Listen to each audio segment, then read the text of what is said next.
नमस्ते। केही दिनको ग्यापमा फेरि पनि म तपाईँहरूसँग सानो जानकारी प्रस्तुत गरौँ भनेर यहाँ आइपुगेको छु। न्युजिल्यान्ड सम्बन्धी हामीले पोस्ट गरेको भिडियोहरूमा धेरै विद्यार्थी भाइ बहिनीहरूको जिज्ञासा रहेको हामीले पाएका छौँ। त्यो मध्ये धेरैभन्दा धेरैको जिज्ञासा चाहिँ न्युजिल्यान्ड अप्लाई गर्नको लागि मिनिमम आइएलटिएस स्कोर कति चाहिन्छ, त्यसको जानकारी होस् भन्नको लागि म यहाँ थोरै इन्फर्मेसन तपाईँहरूमाझ सेयर गर्छु। यदि तपाईँ न्युजिल्यान्ड अप्लाई गर्दै हुनुहुन्छ, +2 सकाएर बस्नु भएको छ, डिप्लोमा लेभलको लागि अप्लाई गर्न चाहनुहुन्छ भने तपाईँलाई 5.5 आइएलटिएस छ भने अप्लाई गर्न सक्नुहुन्छ। यदि 5.5 इजब्यान्ड 5 ल्याउनु भयो भने डिप्लोमा लेभलको लागि +2 सकाएर बस्ने भाइ बहिनीहरूको लागि इनफ हुन्छ।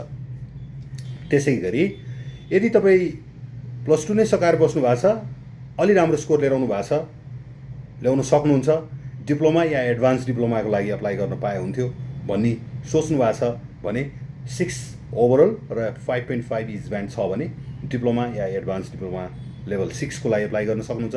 त्यसै गरी +2 नै सकाउनु भएको छ तर अलि बेटर स्कोर छ, अलि लेभल 7 मा अप्लाई गर्न पाए हुन्थ्यो भन्ने छ भने तपाईँले ब्याचलर या ग्रेजुएट डिप्लोमा, जसलाई लेभल 7 भन्ने गरिन्छ न्युजिल्यान्डमा, त्यहाँ अप्लाई गर्न, त्यसको लागि अप्लाई गर्न चाहनुहुन्छ भने 6.0 ओभरअल र 5.5 इजब्यान्ड छ भने पनि तपाईँले ब्याचलर या ग्रेजुएट डिप्लोमाको लागि अप्लाई गर्न सक्नुहुन्छ।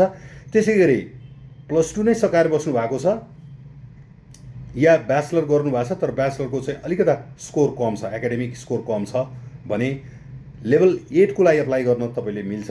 त्यसको लागि आइएलटिएस 6.5 ओभरअल र इजब्यान्ड 6 हुन जरुरी हुन्छ।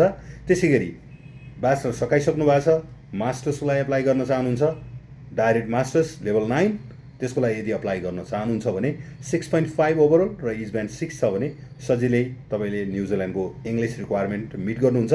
र न्युजिल्यान्ड अप्लाई गर्ने विद्यार्थी भाइ बहिनीहरूले न्युजिल्यान्डको इङ्ग्लिसको रिक्वायरमेन्टसँगै अरू फिचर्सहरू के हुन्छन् त, pay after visa, dependent can apply together, low academic accepted, long gap accepted र यो जस्तै र यो भन्दा अरू खालका फिचर्सहरूको बारेमा तपाईँलाई बुझ्न जरुरी छ, बुझ्न इच्छा छ भने तपाईँले हामीलाई फलो गर्न सक्नुहुन्छ। हाम्रो पहिला पोस्ट गरेका भिडियोहरू हेर्न सक्नुहुन्छ र आगामी दिनहरूमा हामीले पोस्ट गर्ने भिडियोहरू हेर्नको लागि हामीलाई फलो गर्नुहोस्।